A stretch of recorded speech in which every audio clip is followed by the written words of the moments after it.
बिस्मिल्लाहिर्रहमानिर्रहीम, अस्सलाम वालेकुम। लाइव डॉक्टर शाहिद मसूद के साथ मैं हूं सुमेरा सलीम। नाज़रीन, वज़ीर ख़ारजा इसहाक़ डार साहब और चीन के वज़ीर ख़ारजा ने मुश्तरका न्यूज़ कॉन्फ्रेंस की। इसहाक़ डार साहब की जानिब से कहा गया कि CPEC फ़ेज़ 2 अवामी सतह पर अवामी समेत दो तरफ़ा ताउन को मज़ीद वुसअत देने के लिए पुरअज़्म है। जबकि दूसरी जानिब DGISPR की जानिब से कहा गया कि ज़ाती मफाद और तशहीर के लिए सीनियर सहाफ़ी ने गैर जिम्मेदारी का मुज़ाहरा किया है। फील्ड मार्शल की तरफ से कोई इंटरव्यू नहीं दिया गया है। जबकि सुप्रीम कोर्ट ने 9 मई के 8 मुकदमात में बानी बिजाई की जमानत की दरख्वास्तों को मंजूर कर लिया है। इसके अलावा भी दीगर मौज़ूआत पर आज हम गुफ्तगू करेंगे। स्टूडियो में हमारे साथ मौजूद हैं डॉक्टर शाहिद मसूद। अस्सलाम वालेकुम डॉक्टर साहब। वालेकुम जी, आपको डॉक्टर साहब, DGISPR की जानिब से आज कहा गया कि ज़ाती मफाद तशहीर के लिए सीनियर सहाफ़ी ने गैर जिम्मेदारी का मुज़ाहरा किया है और फील्ड मार्शल की तरफ से कोई इंटरव्यू नहीं दिया गया था।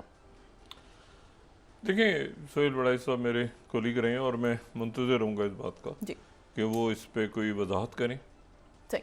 और वो उनका नुक्ता नज़र सामने आना ज़रूरी है बहुत ज़्यादा। और वो जिस अदारे में AGO में जंग में मैं वहाँ पर भी रहा हूँ उनके साथ।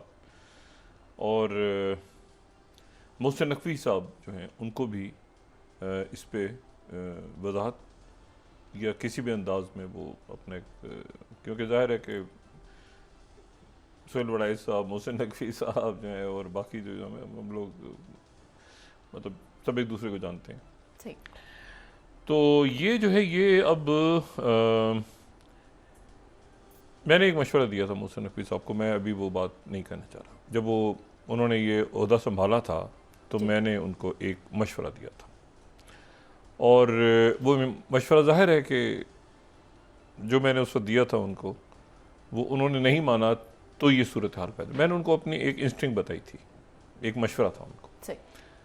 तो उनका कहना था कि नहीं, और मैंने कहा था नहीं ऐसा होगा। उन्होंने कहा था नहीं ऐसा नहीं होगा।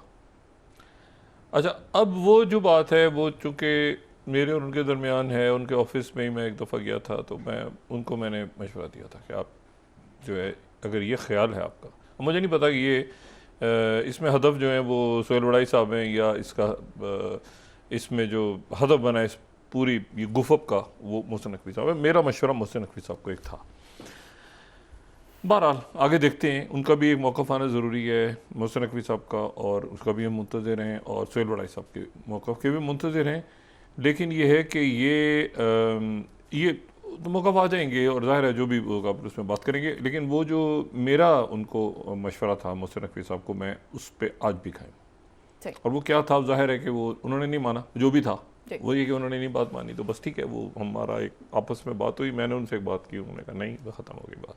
उसकी वजह भी उन्होंने पेश की ना होने की वो भी, लेकिन वो एक हमारी आपस की बात है। मैं आपको सिर्फ ये बताऊं कि और दूसरा ये जो ज़मानतों का सारा सिलसिला है, ये तो देखते हैं अभी कानूनी तौर पर। अभी तो देखें मुल्क इस वक्त जो है, मैं इस बात पर हैरान हूँ, मतलब मैंने नहीं देखा कम से कम ये 2005 का ज़लज़ला था जो पहला एक बड़ी क़यामत आई थी वहाँ पे, और उसमें मैंने देखा था कि मुशर्रफ साहब का दौर था, मियाँ नवाज शरीफ साहब जलावतन थे, तकरीबन रोज़ नवाज शरीफ साहब की कॉल आती थी और मुझे फ़ोन करते थे मियाँ साहब। शहबाज शरीफ साहब अलग फ़ोन करते थे, मियाँ साहब अलग फ़ोन करते थे। बीबी का फ़ोन आता था, बीबी शहीद का। जरदारी साहब की कॉल आती थी बाहर से कि यार ये ऐसे है और आप ज़रा बताएं कि हम ज़ाहिर है कि वो तकलीफ़ दिल में भी थी, मगर वो उनका बड़ा कंसर्न भी था सबका। खान साहब तो खैर यहाँ मौजूद थे ग्राउंड पे।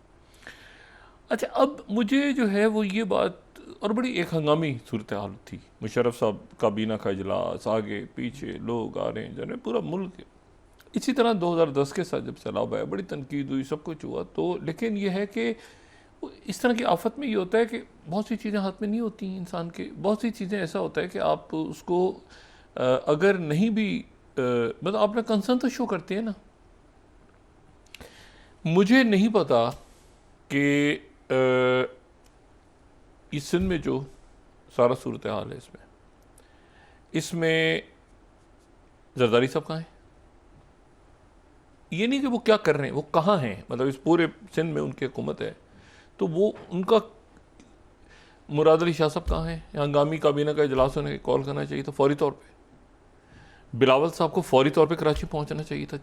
तीसरा चौथा दिन हो गया है, फौरी तौर, मुझे नहीं पता वो बिलावल साहब सिंध में हैं या कहीं बाहर थे, या मैं आज देखता हूँ शायद इतला आ रही थी शाम को कि वो इस्लामाबाद, वो फौरी तौर पे एक सब चीज़ें छोड़ के एक हंगामी काबीना का इजलास बुला के, और एक अब नज़र तो आए ना, देखिए मुर्तज़ा वहाब है, अब वो मुर्तज़ा वहाब तो एक कराची के मेयर है ना, वो तो एक हमें जा रहे हैं देख रहे हैं, तो हुकूमत है ना एक पूरी, और उसमें सूबा भी है और वफाक भी है। मरीम नवाज साहबा का तो खैर मुझे समझ आता है ना कि वो तो ज़ाहिर जापान में है, वहाँ से कोई टेक्नोलॉजी वगैरह पाकिस्तान टोक्यो बनेगा और पता नहीं क्या होगा, तो वो जो है वो लेकिन अच्छा इधर जो है केपी के अंदर ये सूरत हाल है कि हमारे वो गए वहाँ पे जो हमारे ब्यूरो चीफ हैं ये सब है और बाकी जो शख्सियत तो इलाके में पहुँचे, तो वो जो है वो इंतहाई काबिल तलाम है बैरिस्टर गौहर साहब, तो उन्होंने कहा कि वो यहाँ आए, तो कहते वो कौन है, उन्होंने कहा आपके नुमाइंदे हैं, वो कहा हमने तो खान को वोट दिया है। अच्छा यानी अब इशू ये है कि वो कहते हैं कि हमने तो खान को वोट दिया है, तो वो दरमियान में वो जो बात सभी लोग करते हैं कि या तो खान साहब हैं या उनके कारकुन हैं, और बीच में लोग सारे जो हैं वो कहीं जो है वो एक तो पार्टी वैसे क्राइसिस में जो भी है, लेकिन यह है कि कम से कम इन हालात में तो अपने इलाकों में जाके बैठे ना। और हमेशा ये होता था कि कम से कम लोग, यानी अब मुझे बताएं कि इस वक्त बच्चे गटर में गिर रहे हैं, मतलब है कि कोई प्लान नहीं है, मतलब बर्बादी। मैं देखें, मैं वही बात बार बार दोहराता हूँ कि जब तक, आज मैं देख रहा था IMF की तरफ से शहबाज राना साहब की स्टोरी है एक्सप्रेस में, तो IMF ये की तरफ से अब एक अब यानी अब हमने जो कुछ करेंगे, अगर हम मुल्क को भी ठीक करना है हमने, तो हम इसलिए करेंगे कि वो IMF की तरफ से कहा जा रहा है। तो IMF का एक, अगर हम उसको दिखा सकें, एक्सप्रेस की स्टोरी है, उसकी स्लाइड है, तो IMF की तरफ से कहा जा रहा है कि जी ये जो पार्लियामेंटेरियंस की जो स्कीम्स हैं, और उसको जो है वो आप ज़रा इसके ओवरसाइट करें। अच्छा, अब जो चेयरमैन नैब हैं नज़ीर भट्ट साहब, उनसे गुजारिश है, हम तो देखें 10 तक गुजारिश कर सकते हैं, उनसे गुजारिश है कि ज़रा ये पिछले 15-20 सालों का, या जहाँ से भी स्टार्ट करना है, एक ऑडिट करवाएं। मैं देखें, ये जो आपको हार्डकोर टेररिज्म है ना, ये ख़त्म नहीं हो सकता। ये आप इसको आइसोलेशन में देखेंगे ना, आपने एक बंदा पकड़ लिया उधर से जी, बस एक बंदा पकड़ा गया, वो बस ख़त्म हो गया किस्सा। भाई वो कैसे पहुंचा था, कहाँ से फाइनेंसेस आ रहे थे, कौन से स्मगलर्स थे, कौन से उसके पीछे ठग्स थे, क्या था, किन की, सब तो वहाँ जाके सब रुक जाता है मामला। तो गुजारिश ये है कि इसको, टेररिज्म को आप माशी दहशतगर्दी के साथ ज़रा जोड़ के देखें और डॉट्स कनेक्ट करें, और फिर देखें कि मामला कैसे दहशतगर्दी भी ख़त्म होती है, और ये जो माफियाज़ हैं जो कभी गंदम मंगवा रही हैं, गंदम भेज रही हैं, मंगवा रही हैं, भेज रही, मंगवा रही, तो ये आपका क्या ख्याल है कि जो बीच में स्मगलर्स होते हैं, जो बीच में ठग्स होते हैं, वो अपना इसमें शेयर नहीं रखते होंगे? तो बात यह है कि अब मतलब है कि मतलब जो पैसा गया है सूबों को, तो सूबों ने तो तरक्की करनी थी, नहीं करनी थी मैं नहीं जानता। हाँ, खलीजी ममालिक में उस पैसे से ज़रूर तरक्की हो गई है, ये यूरोप के मुल्कों में काफ़ी तरक्की हो गई है वहाँ पे। यहाँ तो कुछ हमें नज़र नहीं आ रहा, ये नज़र आ रहा है तो बता दें। तो मामला ये है कि ये जो है, ये एक अजीब और गरीब सा मामला है इसमें, और इसमें अब ये तो एक इशू है ना कि जो सुहेल बड़े साहब का, ज़ाहिर है उनका एक आ जाएगा, और मुहसिन नकवी साहब को मैंने मशवरा दिया था, वो भी मैं उसको नहीं, लेकिन मैं ये हैरान हूँ कि काबीना का इजलास क्यों नहीं हो रहा। एक काबीना का हंगामी इजलास क्यों नहीं कर रहे शहबाज शरीफ साहब, जरदारी साहब क्यों नहीं कह रहे मुराद अली शाह साहब को कि आप एक हंगामी इजलास काबीना का बुलाएं, और उसको मतलब इस्लामाबाद में, या मैं कराची आ रहा हूँ, मैं चेयर उसको करें, उसको बैठें सारे, मतलब एक प्रेजेंस तो नज़र आए ना। तो वो जो है वो कोई है ही नहीं कि भाई आप किसी को इस वक्त बात करें किसी से कि यार ये जो है इस वक्त जो मतलब है कि इस वक्त कोई भी नहीं है। तो सिस्टम कोलैप्स है टोटल। और ना मुझे तो नहीं किस इलाके से कौन सा, कहाँ पे कौन सा MNA MPA कहाँ पे वो क्या कर रहा है, किस इलाके में, सिंध के या KP के या कहाँ पे क्या, तो वो तो हमें नजर नहीं आ रहा। KP को मैं इसलिए, खैबर पख्तूनख्वा को इसलिए नहीं कि वहाँ पे PTI की हुकूमत है, नहीं, खैबर पख्तूनख्वा के हालात मुख्तलिफ हैं और खैबर पख्तूनख्वा के लोगों ने वहाँ पर एक तो जो क्रॉस बॉर्डर अभी भी चल रहा है मामला जी।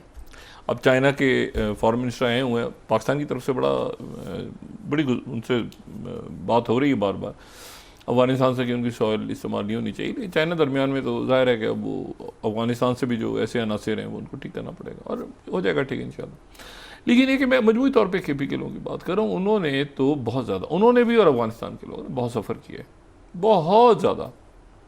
कभी ड्रोन अटैक्स हो रहे हैं, वो खाना जंगी हो रही, कभी TTP आ गई, कभी कोई पता नहीं मंगल बाग आ गया, कभी कोई, पर एक से एक वहाँ पे जो है ना दहशतगर्द इस पूरे अरसे में है।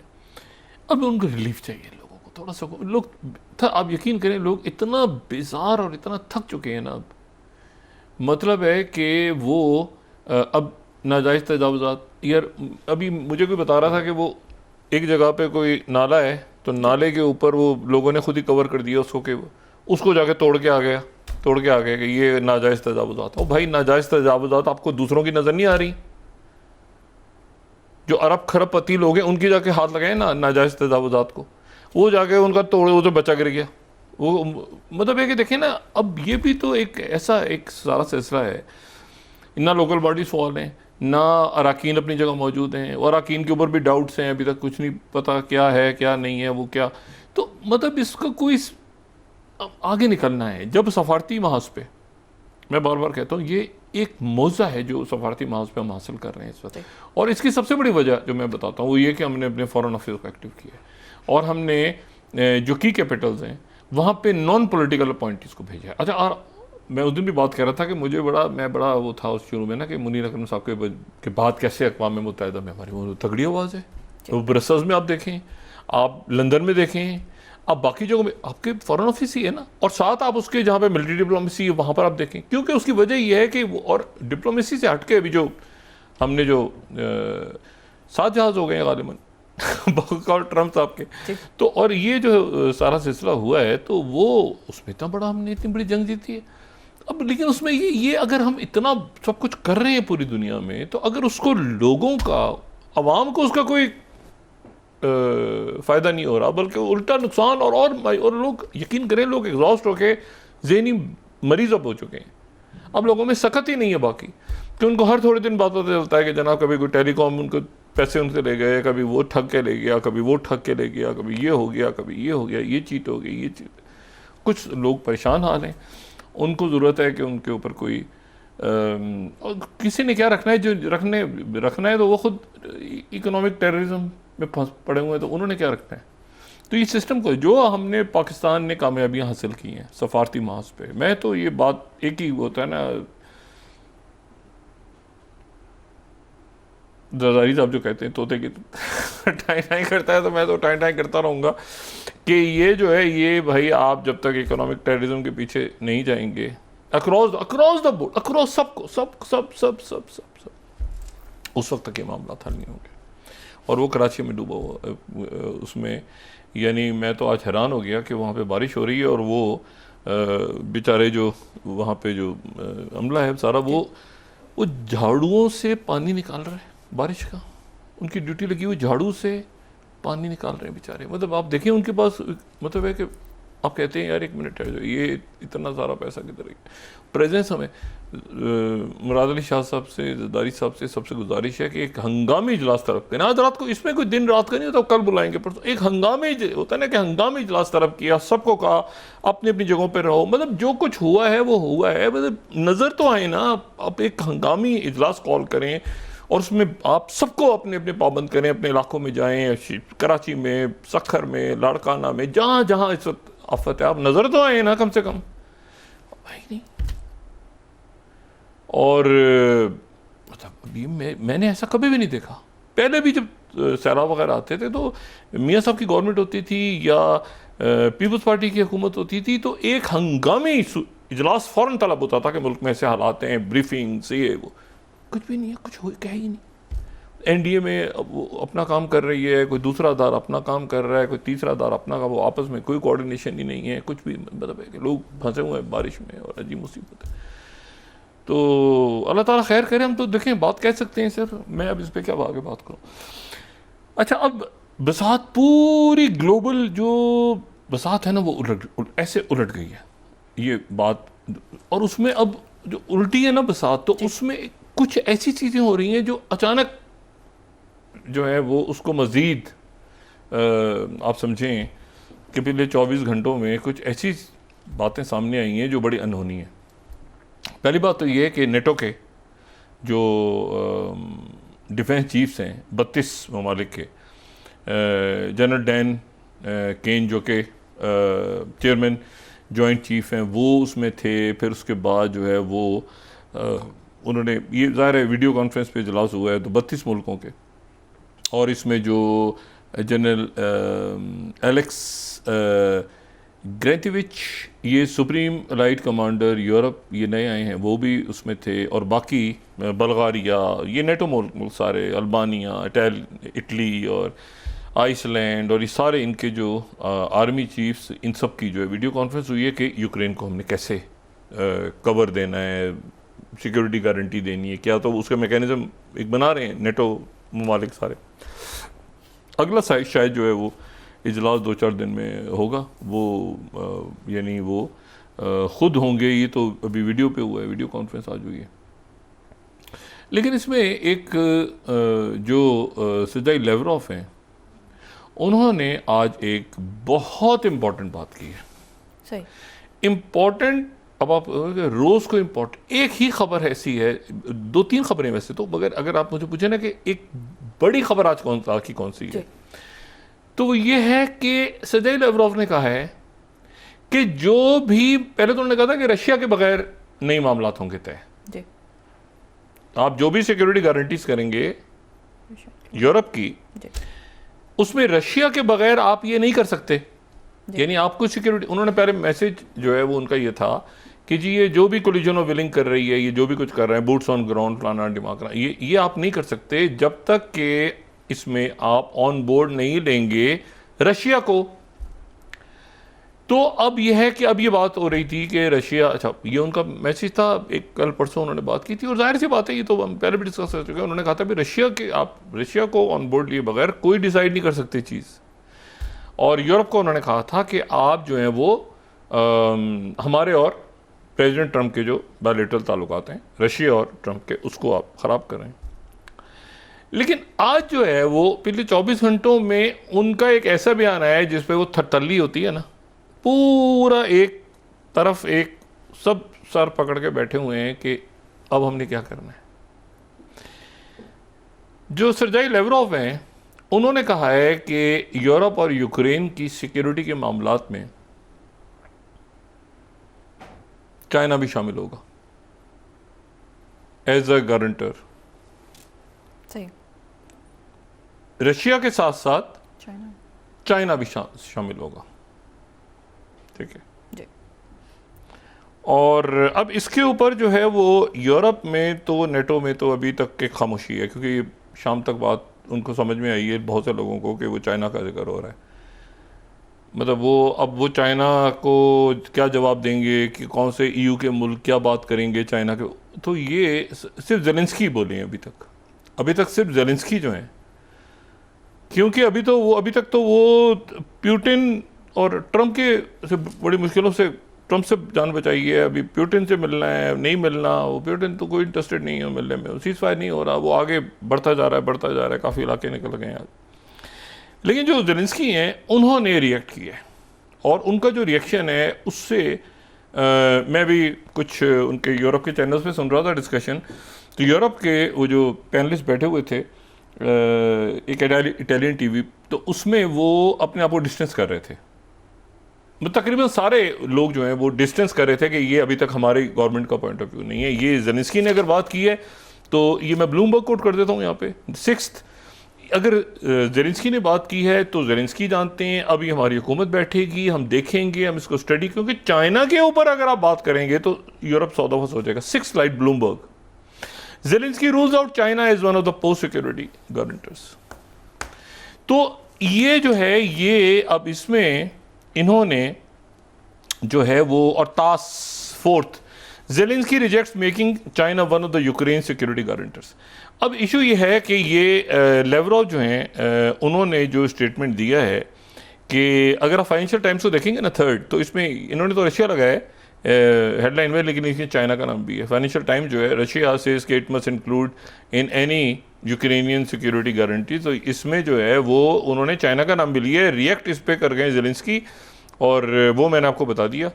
और फिर उसके बाद जो है वो एक बड़ा इंटरेस्टिंग ये थिंक चाइना, ये प्लेटफॉर्म है, इसके ऊपर एक आर्टिकल बड़ा इंटरेस्टिंग है आज, वो उसको अगर कोई पढ़ना चाहे, China the powerful outsider missing from Russia Ukraine talks, ठीक है ना। तो चाइना के बगैर ये पजल हो नहीं सकता। तो रशिया ने आगे से फ्लोट किया, इसके ऊपर वो खामोश हैं, बिल्कुल खामोश हैं। जो यूरोप है, ज़ेलेंस्की ने, ये ब्लूमबर्ग, एक दफ़ा दोबारा हम देख लेते हैं। 6th, Zelensky rules out China is one of the post war security guarantors. अब ये ज़ेलेंस्की का अपना बयान है, और ये जहन में रखें कि ये जंग बहुत पहले ख़त्म हो जाती, चाइना की तरफ से उनके नुमाइंदा खसूसी आए थे। सबसे पहले अगर किसी ने पीस की बात की थी ना कि हम जंग को ख़त्म करवाते हैं, और चाइना अगर बात करता रशिया से, तो आपके ख्याल से प्रेसिडेंट पुतिन नहीं सुनते। तो चाइना सबसे पहले है, लेकिन उस वक्त वो किसी हवा के घोड़े पे होते हैं ना, कि भाई बाइडन है तो बस बाइडन ही रहेगा, तो ये ओबामा है तो ओबामा ही रहेगा, वो उस घोड़े पे वो सवार, तो उन्होंने बात ही नहीं सुनी चाइना की, वो खामोशी। चाइना उनके लोग बड़े कम बात करते हैं, लेकिन सीधी बात करते हैं, और साइड पे वो ज़्यादा दोबारा बार बार चाइना साइड पे हो गया वो दिन आज का दिन। अब जनाब लेवरोव कह रहे हैं कि इसमें चाइना भी टॉक्स का हिस्सा होगा। प्रेसिडेंट ट्रंप इसमें दरमियान में से कहीं साइड पे हो गए। उन्होंने कहा यूरोप जाने, आप जाने, हमारे इसमें से ताल्लुकात जो हैं वो, प्रेसिडेंट ट्रंप हमें इसमें अब कहीं इस पूरे इक्वेशन में वो अपने ताल्लुकात प्रेसिडेंट पुतिन के साथ ख़राब है। यूरोप जाने, असला ख़रीदना है, लड़े, जो करना है करें, वो अपने ताल्लुकात ना शी जिनपिंग से ख़राब करना चाह रहे हैं, ना पुतिन से ख़राब करना चाह रहे हैं, और वो इससे उन्होंने अपने आप को अलग कर लिया। उन्होंने बिल्कुल अलग कर लिया। बूट्स ऑन ग्राउंड नहीं होगी अमेरिका की, वेपन्स लेने किसी ने ले और जाके लड़े पुतिन से, और जिसने जो है वो, अच्छा अब उनकी तरफ से ये ध्यान में रखें, अब रशिया नहीं है, अब चाइना भी है। रशिया ने कहा है कि इसमें चाइना भी गारंटर होगा, ज़ेलेंस्की ने रिजेक्ट कर दिया। अब अच्छा, अब इसमें नेटो की तरफ से रिजेक्शन आती है तो अमेरिका का क्या नुक्ता नज़र होता है, क्योंकि ट्रंप तो कह रहे हैं कि मैं तो पीछे आता हूँ और मैं तो शी जिनपिंग से मिलना चाह रहा हूँ। तो ये एक तारीखी लम्हा है। ये इसलिए तारीखी लम्हा है, मैंने कल भी बात की थी कि तारीख में मैंने कभी नहीं देखा कि यूरोप के लोग इस तरह बैठे हों प्रेसिडेंट ट्रंप के सामने, जहाँ पे एक्चुअली अमेरिका भी उनकी कॉलोनी रहा है ना यूरोपियंस की। अच्छा, और ये भी एक तारीखी लम्हा है कि वो यूरोपियन ममालिक जो कि ओपियम वॉर्स के ज़िम्मेदार थे, जो सेंचुरी ऑफ ह्यूमिलेशन के ज़िम्मेदार थे, जिन्होंने चाइना में हमले किए, आग लगाई, उनके महलात को जलाया, उनके लोगों को कत्ल किया, वहाँ पर एज अ कॉलोनाइज़र वहाँ पे जंगें छेड़ी, वहाँ पर उनके लोगों को वो चाइना चंद दिहाइयों या एक सदी बाद या 1.5 सदी बाद वो चाइना यूरोप का फैसला करेगा। इस तरह से तारीख पलट के वापस आती है। आप देखें, वही चाइना यूरोप का फैसला करेगा, उसके बगैर यूरोप का फैसला नहीं होगा।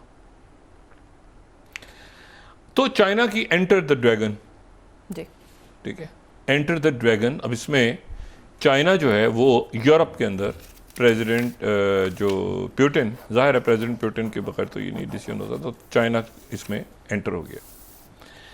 दूसरी जो बात है, अच्छा ब्रेक का टाइम हो रहा है, दूसरी भी एक बड़ी 3-4 ऐसी अजब बातें हुई हैं, वाकयात हो रहे हैं। मैं कह रहा हूँ कि जितनी जल्दी हम ये इससे निकले ना, ये पाकिस्तान में जो लोग परेशान हाल, इनको ये मसले मसाइल, ये मैं अब क्या बात करूँ, ये क्या ऊपर हो रहा है क्या नहीं हो रहा।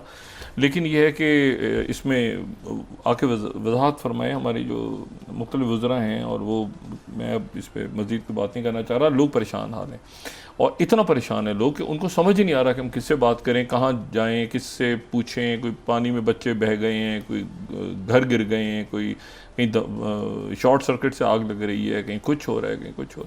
तो ये जो है ना, बराए करम ये जो है ये इसको ज़रा हंगामी तौर पे देखें। और ब्रेक के बाद हम डिस्कस करते हैं जी। नाज़रीन वापस आते हैं एक छोटे से ब्रेक के बाद।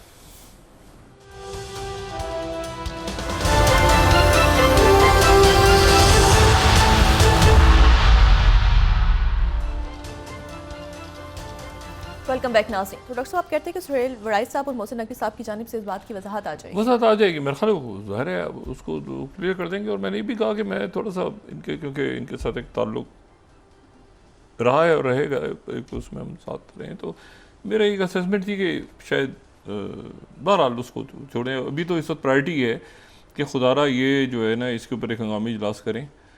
ये आफत जो कुदरती आफत आई हुई है, और इसके ऊपर कोई इजलास ही नहीं हो रहा। ये बड़ी हैरान कुन बात है।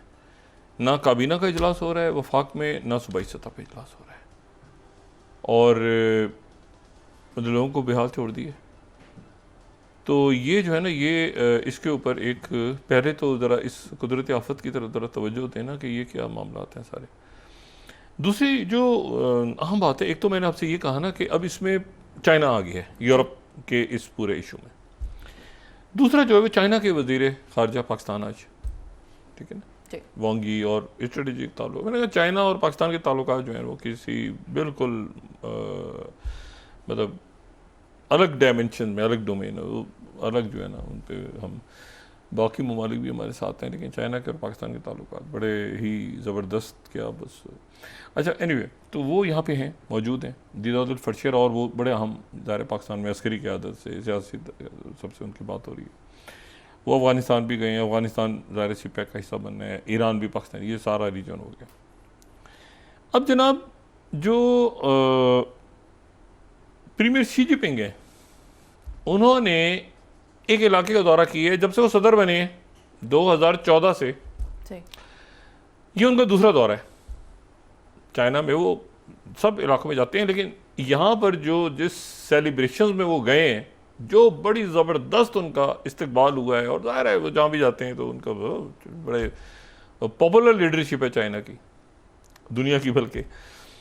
तो ये जो है, ये प्रीमियर शी जो हैं, उन्होंने ये दौरा जो है वो शीजांग का किया, और वहाँ पर उन्होंने बहुत उनका ज़बरदस्त इस्तकबाल हुआ है। वहाँ पे बच्चे और मुख्तलिफ तकारीब और जैसे होता है ना सेलिब्रेशंस, और ये ज़बरदस्त दौरा किया। और ये उनका यहाँ का दूसरा दौरा है, इस इलाके का, इस पूरे एरिया का दूसरा दौरा है, ठीक है, शीजांग का। लेकिन ये वो शीजांग है जिसको मगरबी दुनिया, या इवन हम लोग भी पाकिस्तान में अक्सर, भारत में तो ख़ास तौर पे, इसको तिब्बत कहते हैं। चाइना में तिब्बत नाम की कोई चीज़ नहीं है। सही। चाइना में लफ्ज़ तिब्बत है ही नहीं। ये जो लफ्ज़ तिब्बत है, ये अरबिक से इसकी कोई ओरिजिनेट हुआ है, उसके बाद ये यूरोपियंस ने इसको अडॉप्ट कर लिया। चाइना में कोई तिब्बत नाम का लफ्ज़ इस्तेमाल ही नहीं होता, ठीक है ना। सही। तो वो इसको मेरे ख्याल से वेस्टर्न जांग, अगर मैं ऐसे ही प्रोनाउंस कर रहा हूँ, तो वेस्टर्न जांग का एक इलाका इसको, अपने सूबे का, ये वो है जिसको तिब्बत तिब्बत तिब्बत।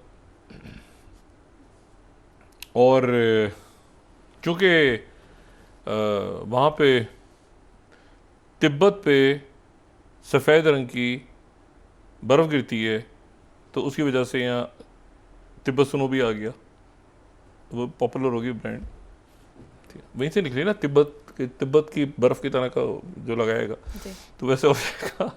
मैं आपको बता रहा हूँ कि तिब्बत नाम की कोई चीज़ चाइना में एग्जिस्ट नहीं करती। चाइना का जो है पूरा, वहाँ पर प्रीमियर शी जिनपिंग इस वक्त इन दिनों में गए हैं, ठीक है। अब इसको ये वो इलाका है जहाँ का दलाई लामा को इन्होंने, इंडिया ने रखा हुआ है। सही। देखिए क्यों रखा हुआ है, ये खुद बेहतर जानते हैं। ये CIE प्रोजेक्ट था। और उनकी आगे उन्होंने खुल के बात की, और फिर उसके बाद वो पिछले दिनों में डिस्कस भी किया था कि चाइना ने रिस्पॉन्ड कैसे किया था। अब वो उन्होंने पूरे इस इलाके का दौरा किया, और उनके ये बड़ा सिग्निफिकेंट है, ये बड़ा सिग्निफिकेंट है क्योंकि उनका जो दौरा है इस पूरे खत्ते का, उस पर अब सारी जो दुनिया है, और मेरे ख्याल से भारत को भी एक पॉलिसी इस पर अडॉप्ट करनी चाहिए।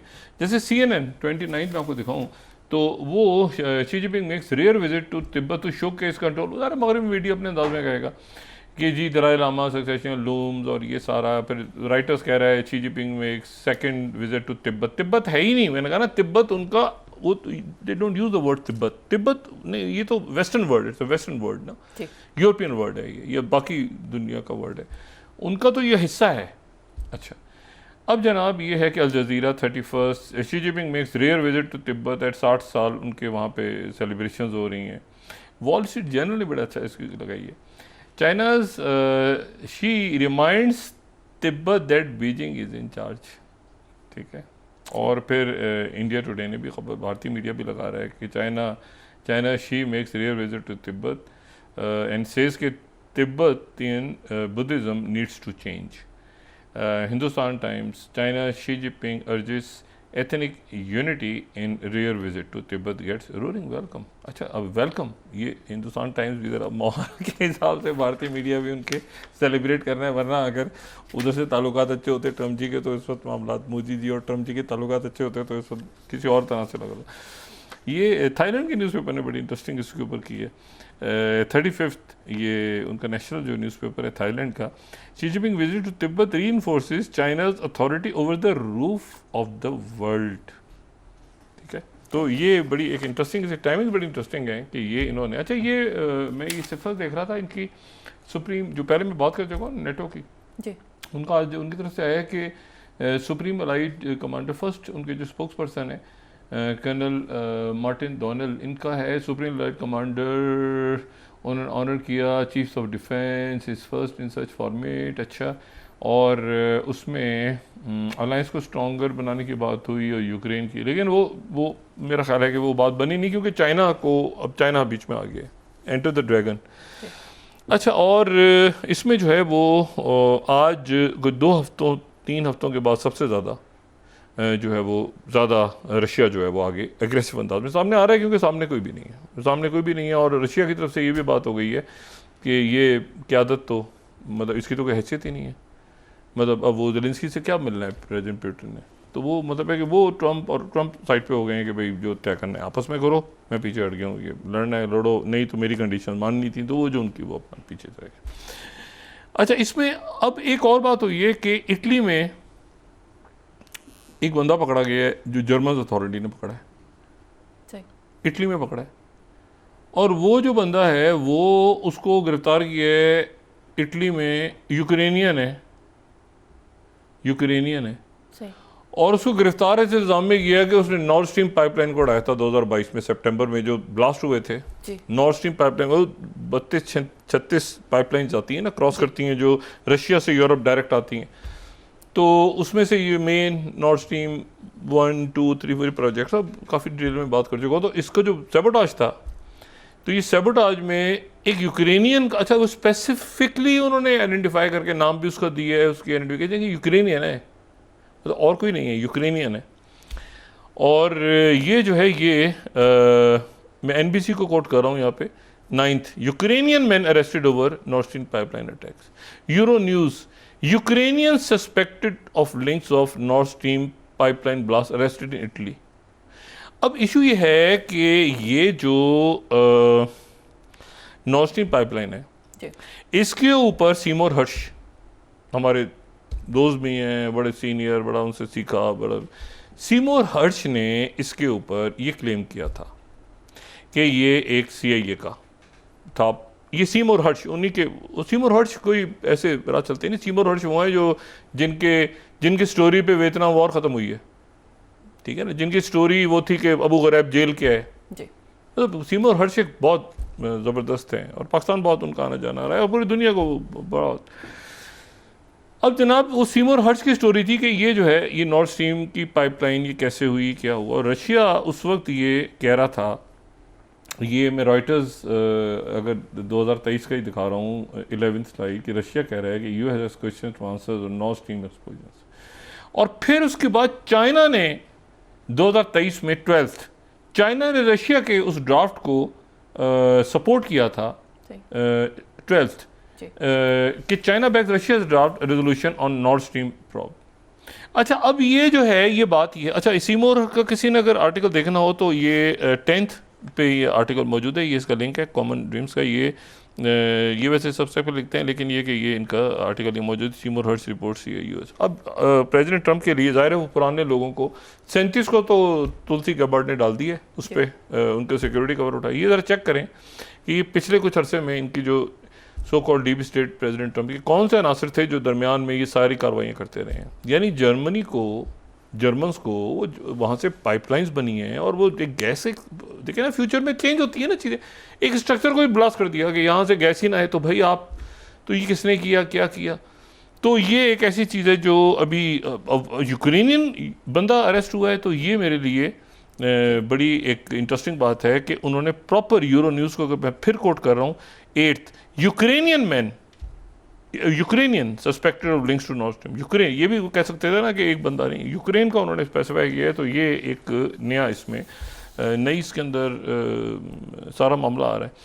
दूसरा जो है वो ये है कि गज़ा में वो तैयारी गज़ा शहर में दाखिल होने की और एक फुल ऑफेंसिव की आखिरी, क्योंकि कोई अब वो जो है ना अब ये है कि टाइम्स ऑफ इसराइल अब देखें ना Netanyahu 13th Israel will conquer फतह, अल्फाज देखें आप अल्फाज को चुनाव, Israel will conquer Gaza regardless of whether Hamas accepts hostage deal. यानी ये कौन सी डील जो स्टीव विटकॉफ, ट्रंप, अरब दुनिया, मगरबी दुनिया, रशिया, चाइना, पाकिस्तान, तुर्किया, पूरी दुनिया, ऑस्ट्रेलिया, अभी तो ऑस्ट्रेलिया बहुत आगे, और यूरोप पूरी दुनिया और अमेरिका की अक्सरियत। अब जनाब वो कह रहे हैं कि अच्छा लफ्ज़ के इस्तेमाल कर रहे हैं, ये नहीं कह रहे कि ऑक्यूपाई, नहीं कॉन्कर, ये लफ्ज़ देखें आप अल्फाज देखें जरा उनके 13 दोबारा, Israel will conquer Gaza regardless of whether accept hostage deal. अच्छा अब होस्टेज डील क्या किसकी, कभी इधर कभी उधर दाएं बाएं। और यहाँ पर जो है अब ये है कि ये बड़ा आज दो एक तो टेलीफोन कॉल बड़ी इंपॉर्टेंट है मेरा ख्याल है, वो ईरान के फॉरेन मिनिस्टर की इजिप्ट के फॉरेन मिनिस्टर के साथ हुई है। ईरान इजिप्ट के ताल्लुकात को मिसाली नहीं रहे जी। ईरान और इजिप्ट के ताल्लुकात, वो शाह ईरान की बातों में पता ही नहीं, शाह ईरान वहाँ जाके उनकी तदफीनी इजिप्ट में हुई थी और उसके बाद की भी एक हिस्ट्री है पूरी। लेकिन ईरान और इजिप्ट के मुल्क सारे बहुत सारे मामलों पे साथ आए हैं जो कि बहुत ही ज़बरदस्त हमारे सब ये बरादर ममालिक हैं, हमारे सबसे बड़े से ताल्लुकात हैं। तो एक तो ईरान गज़ा के हवाले से ईरान और इजिप्ट के दरमियान बात है। दूसरा ये है कि ये अरब प्लान, इसको MBS अरब प्लान था ना, तो जो इजिप्ट के प्रेसिडेंट हैं जनरल सीसी, वो कुछ देर पहले वो रियाद लैंड हो गए, रियाद नहीं ये उनका जो न्यूम एयरपोर्ट है वहाँ पे वो पहुँचे हैं। और उनकी इस पूरे सिनेरियो में, क्योंकि इसका मतलब ये है कि अब ये अरब ममालिक के ऊपर जो है ये सारा का सारा, क्योंकि अरब प्लान था, बाकी लोगों ने सब ने इसको सपोर्ट कर दिया था और प्रेसिडेंट ट्रंप ने भी कह दिया था स्टीव विटकॉफ ये वो सारा। अभी एक नेतन्याहू मैं हमला करने जा रहा हूँ, मेरी फ़ौज थकी हुई है, वो टूटी बगावत हुई है अंदर और वो बिल्कुल वो मरने मारने पे उतरे हुए हैं सारे एक दूसरे को। लेकिन ये है कि वो इस पूरे अरसे में जो है वो कह रहे हैं कि हम तो इसको ऑक्यूपाई करेंगे। अच्छा उधर जो एक उनके हॉकिश एम्बेसडर हैं, उन्होंने अल अरबिया को कहा कि 2 state solution is not a US priority, ये 18th ठीक है हॉकबी। अच्छा तो सवाल ये है कि अच्छा ये देवी अल अरबिया कर रहे हैं, ये 2 स्टेट है ही MBS, ये मतलब है कि पाकिस्तान उस ब्लॉक बहुत बड़ी दुनिया जो कि 2 स्टेट में, तो ये जनाब बैठ के वहाँ पे कह रहे हैं कि ये जो है ये 2 स्टेट तो अमेरिका की प्रायोरिटी नहीं है। तो बड़ा बहुत इंपॉर्टेंट है। मैं आपसे बात कर रहा हूँ ना कि ये इस वक्त वो गज़ा में दाखिल होंगे, उधर से गज़ा में तैयारी है मुकम्मल के वो आएँ। तो वो एक इंटेलिजेंस रिपोर्ट गई है इसराइल के जो अदारे जो रुक रहे थे ना कि हम नहीं जाएंगे, वो फटा इसलिए पड़ा होता है। इंटर रिपोर्ट गई है कि ये जो है ना रिचार्ज हो चुके हैं, वहाँ पे रिचार्ज हो चुके हैं, और इनको अरब ममालिक ने भी सपोर्ट किया है। अरब ममालिक खुद सामने नहीं आए, उन्होंने सपोर्ट करके जो एड वेड अंदर गई है, तो उन्होंने कहा जब तक फाइनल नहीं होता तो अंदर बैठो। और अगर ईरान ने किया तो ये मतलब ये देखें ना, अब वो ईरान ने जब से इनका भुरकस निकाला है तो बाकी मुल्कों के अंदर भी तो हो रहा है कि ईरान कर रहा है तो आपने क्यों नहीं मारा, ठीक है ना। तो 2-4 घुसे आप भी मार दें, अगर वो हूतीज लगे हुए हैं और ईरान ने उनको किया है तो आप भी अपना हिस्सा डालें उसमें। तो ये जो है अब बिल्कुल कि जी कतर के मतलब उन्होंने कि भाई जो मर्जी कर लें, मैं इसको कॉन्कर करूँगा गजा को, लफ्ज़ कॉन्कर फतह करूँगा गजा को। तो फ़ौज जो है अंदर वो तैयार नहीं है, डिवीज़न है, सारे मामलात हैं। और ये वो टाइम है कि जहाँ पे प्रेसिडेंट ट्रम्प जो हैं ये अब CNN का भी ब्रेक कर रहा था, उनकी जो इस न्यूज़ को जिस तरह कवर कर रहा है CNN, ये 15th as Israel begins offensive on Gaza street and exhausted military face a manpower problem. लोग ही नहीं है फ़ौज के। ओ भाई ये जो है ना, इसको मेरा ख्याल है कि एक तो ये नक्शा बदल रहा है पूरा।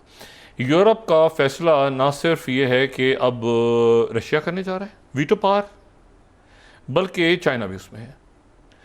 और प्रीमियर शी जो हैं वो उन्होंने यहाँ का पूरे इन इलाकों का दौरा किया है, पूरा ये साथ, ठीक है ना, पूरा उनका इलाका है, ठीक है, उन्होंने यहाँ का दौरा किया। और ये अब वही सवाल है कि मोदी जी बताएंगे कि दलाई लामा को क्यों। मैं दलाई लामा का इशू मेरे ख्याल से मैं 6 साल से डिस्कस कर रहा हूँ कि दलाई लामा का इशू, ये मुझे नहीं समझ में आता कि क्यों। तो मैं वो बस वो टाइम है कि अब डिसाइड करें। अच्छा, और दलाई लामा को निकाल दें, और या ये है कि क्या, ये तो एक अजीब सा एक मैसेज है ना कि वो मतलब है कि बारह एनीवे मैं इस पर क्या वो फर्दर बात करूँ। इसमें यह सारा कि ये अब देखना ये है कि उधर तो वो निकल गया हाथ से, प्रेसिडेंट ट्रंप ने पीछे हटे, और यूरोप नहीं लड़ेगा, यूरोप नहीं जाएगा, चाइना से लड़ेगा यूरोप इस वक्त। अभी तो EU के साथ तिजारत और सारे उनके, वो क्यों जाएगा कि चाइना बीच में आ गया तो बस वो ज़ेलेंस्की बोले हैं ना अभी तक, अभी तो देख रहे हैं कि और कोई बोले। नेटो का क्या झगड़ा है चाइना से? नेटो का ताल्लुक ही नहीं है चाइना के साथ कोई। और ये नेटो मुल्क क्यों जाके चाइना से लड़ाई करेंगे? चाइना, उन्होंने कहा ना सिक्योरिटी गारंटर के तौर पे दरमियान में शामिल करेंगे यूक्रेन के, इसमें इस पूरे उसको लेवरोव ने कहा।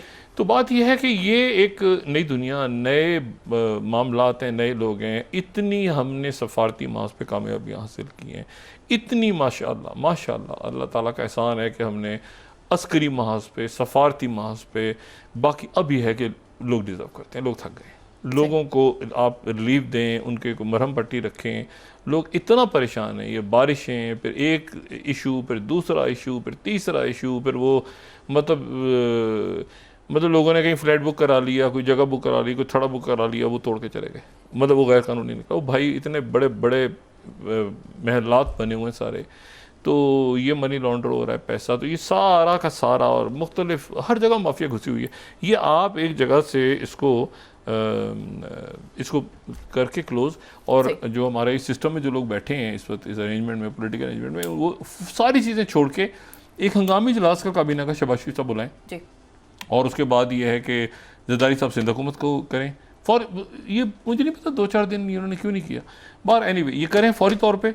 और उसके बाद ये पहली प्रायोरिटी रखें इस वक्त जो है वो कि हमने खिदमत कैसी करनी है जी। मतलब जो भी खिदमत है इस वक्त, जो भी कुछ है, इससे तो लोगों को निकालें ना, फिर बाद में चलें वो होता रहेगा। ये जो बारिशों में से तो निकालें ना लोगों को, इस इशू में कि भाई हम अपने रिसोर्सेज दे रहे हैं, सब दे रहे हैं, ये दे रहे हैं, वो दे रहे हैं, मतलब कोई नज़र तो आए ना जी। तो बाकी वो देखते रहेंगे बाद में जो सियासत वगैरह है। अभी तो लोग बहुत परेशान हैं, बच्चे, औरतें, बच्चे, घर गिर रहे हैं लोगों के पूरे, ये KP में भी, बाकी जगहों पे भी। तो अल्लाह खैर करे पंजाब में तो भी स्पेल आ रहा है, लेकिन ये कि सियासत और बाकी मामला चलते रहेंगे। ये तो हंगामी हालात से तो ज़रा निपटे ना सही तरह से। जी बहुत शुक्रिया डॉक्टर साहब। नाज़रीन, इसके साथ ही आज का प्रोग्राम अपने इख्तिताम को पहुंचा। मुझे सुमेरा सलीम को इजाज़त दीजिए। अल्लाह ने की बात। जी डॉक्टर साहब। अपना दोस्तों, रिश्तेदारों, गुरदनवाह के लोगों का सब ख्याल रखिएगा। अल्लाह हाफ़िज़।